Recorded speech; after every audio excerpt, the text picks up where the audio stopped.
Hi there, welcome to Get Lit. My name's Pete Crooks. I'm senior editor and senior writer at Diablo Magazine, and on Get Lit, we speak with Bay Area authors about their writing process, their books, and the way they use public libraries in their writing. Today we have a very special guest, Richmond resident Julianne Balmain, who writes mystery novels under the name Nadia Gordon, as well as a series of books and publishing products under her name Julianne Balmain. Welcome, Julianne. Good to see you again. Thank you. Thank you. So your newest book under the name Nadia Gordon is Lethal Vintage, and it's the fourth book with your protagonist, Sunny McCoskey, who is a Napa chef who always turns into having to be a murder detective. You know, it happens more than you would think, you know. St. Helena is a more dangerous place than you might imagine, first off, you know. And Sunny and Lethal Vintage was nominated for the 2010 Mary Higgins Clark Award, which is an award that the Mystery Writers Association gives out each year. Mm-hmm. So congratulations on that. Thank you. And tell us about your invention, Sunny McCoskey. Where did Sunny come from? Oh, Sunny came directly from my love of food and wine and of the people who devote their lives to making great food and wine.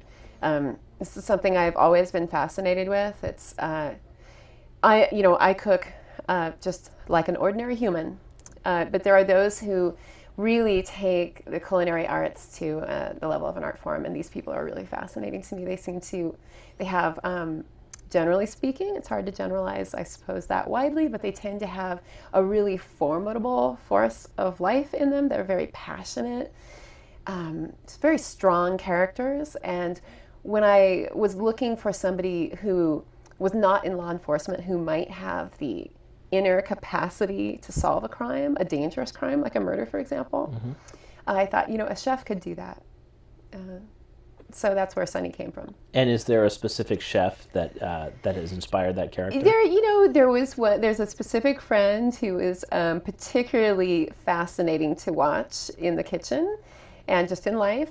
But there are a number of chefs I've been familiar with and who are friends and who I've watched work and grow and learn their art, and they have certain common characteristics that Sunny possesses. One of them is this incredible capacity for work and for attention. You know, these people who will be at the restaurant at 5 a.m. and you come back at midnight and they're still there, and they're back the next day at 5 a.m. and they're sharp and disciplined and they're doing their thing.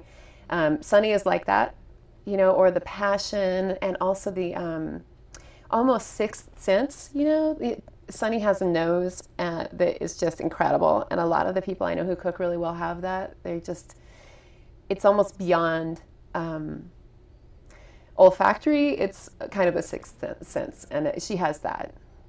One thing I love about the series is the sort of food porn escape into Napa Sonoma's culinary backstage. At Diablo Magazine, we also publish the Napa Sonoma Visitor's Guide to Wine Country. Mm-hmm. So I get to go report on that a lot. Very lucky. But as far as a page turner, it's, you know, not to be corny, but it's a delicious setting for that escapist fiction. So well, that's what Wine Country is all about. I mean, the books are sort of about actually that juxtaposition of what visitors get out of Wine Country, which is this food porn kind of experience, and what happens if you're one of the people who makes that happen, if you live there and this is your life. And it's a slightly different experience, entirely different, because, you know, they're there because they love it, and this is how they get their big thrill, and this is the juice of the life, right? Is doing these amazing dinners, and yet it's sort of if you're in it day to day, it's a lot of hard work, it's a lot of hassle. Every once in a while somebody drops dead, you have to figure out what the heck's going on, find out who did it. You know, it's different. And there's also that juxtaposition in, in St. Helena, Napa, Sonoma, all those areas of, you know, the kind of dirty hard work that happens, you know, the farming and the winemaking, and, you know, being in the kitchen is hard work. It's hot, it's dirty, it's greasy. Juxtaposed with this, you know, the beauty, the golden light, the incredible flavors, you know. It's really beautiful if you pass through or linger for a meal, but if you're there to push up your sleeves and really dig in, it's this different, gritty, sort of fascinating place. So that's what the books are really into. Yeah, the books have that nice texture of giving you the behind-the-scenes work at the restaurant and Sonny's, wild salmon order, Right. You being on time, and then investigating these murders. Now, on the procedural side of things, I'm fascinated.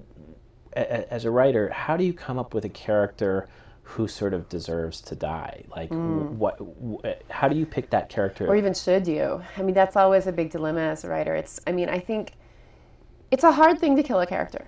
These characters come to life, and you feel responsible for them to a certain extent. Part of me always wants to reform the person who's both the murderer and the victim. And yet it's too heartbreaking to kill someone who really doesn't deserve to die sometimes. Not that we don't do it occasionally, it does happen, but this is always a dilemma for me, and I really engage with the person's life who's about to end. I think it's book 2, Death by the Glass. The victim is somebody who I really, really liked, and I actually wrote a great deal about him that didn't go into the book. I sort of wrote his life beforehand, and knowing while I did it, like, well, there's no real reason that all this material needs to be in the book. It probably won't be in the book. But it sort of just happened, and I felt he was sort of a scoundrel, so you couldn't weep too much over his demise.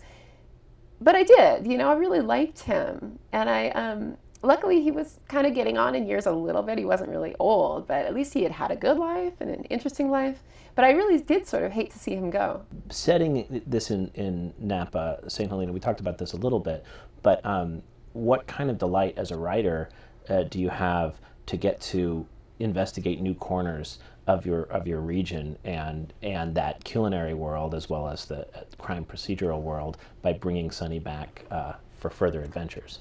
Well, it's extremely fun. I mean, I think it was sort of accidental that I set my books in a place that's so fun to do research in. It wasn't like I thought to myself, well, let's set a book somewhere where it'll be really fun to go do research, and I'll get to drink great wine and poke around in people's wine cellars and lurk in the back kitchens of. It just sort of, that was what interested me, and so it could be a lot worse. I could have set my book, I don't know, in some like animal research lab somewhere, But I thought where you were initially going was this ability to comment on current events, which I sort of have the issue going with the quartet so far. There are 4 books.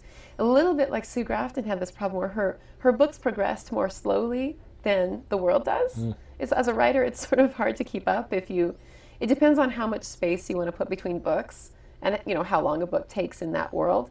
But in Sonny's world, we're falling a little bit behind. So the books are all set right around the turn of the millennium, and that has actually become a great source of pleasure for me because they are this dipped in amber moment before the crash.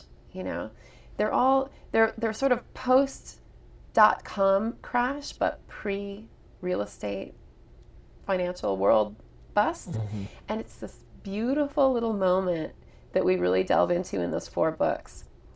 And now the next cycle, because I kind of see the series in cycles of 4, the next cycle we'll skip ahead a bit and get into this much more serious, dour world. Like I actually have a great fondness for that era now, which feels so long ago, this era of much lesser cynicism and much less fear and much less disappointment. All the things that you're sort of marinating right now, it's just before that, this sort of, the last book, in fact, Lethal Vintage, is very much about this rampant party that occurred just before the bust.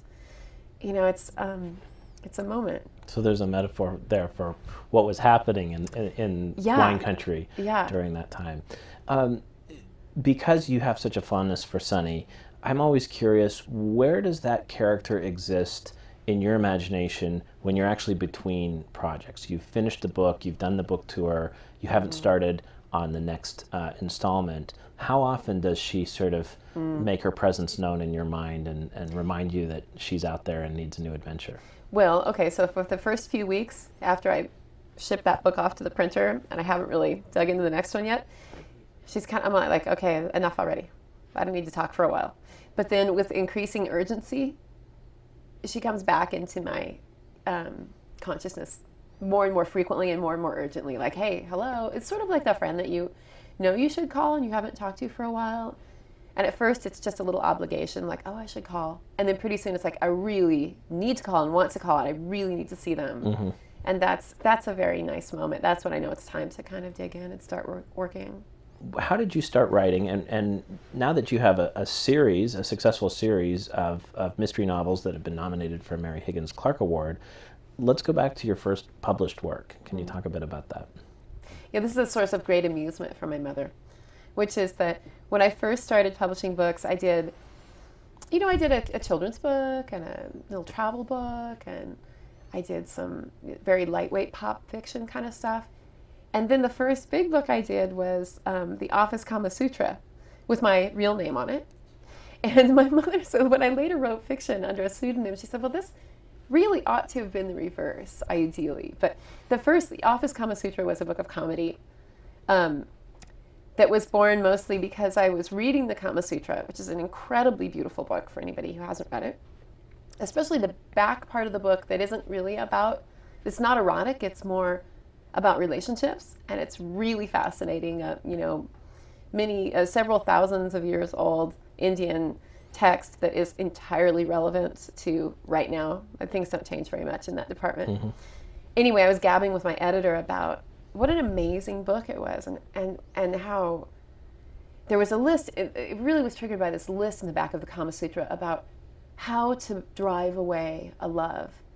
And it was this sort of heartbreaking list. One of the items was speak fondly of traits of another person that your lover does not possess.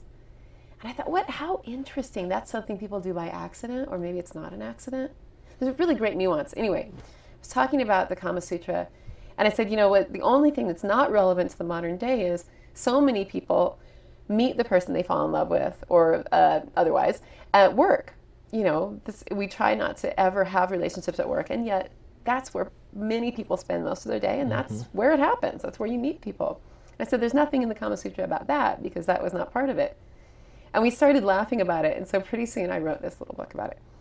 And that led to a boxed set of cards called the Kama Sutra deck, 50 Ways to Love Your Lover, which was my guide to the Kama Sutra in card form, so that you don't have to hold up a book, so that you could flip a card into somebody's briefcase or whatever. And they're very lightweight, but the Kama Sutra is, a very serious and profound book, and it sort of needs a guide. So many people will go buy a copy of the Kama Sutra thinking that it's going to help them in their romantic life, and they walk home with an 800-page tome that's completely opaque and dull in many parts and repetitive, and you kind of just want to cut to the good bits.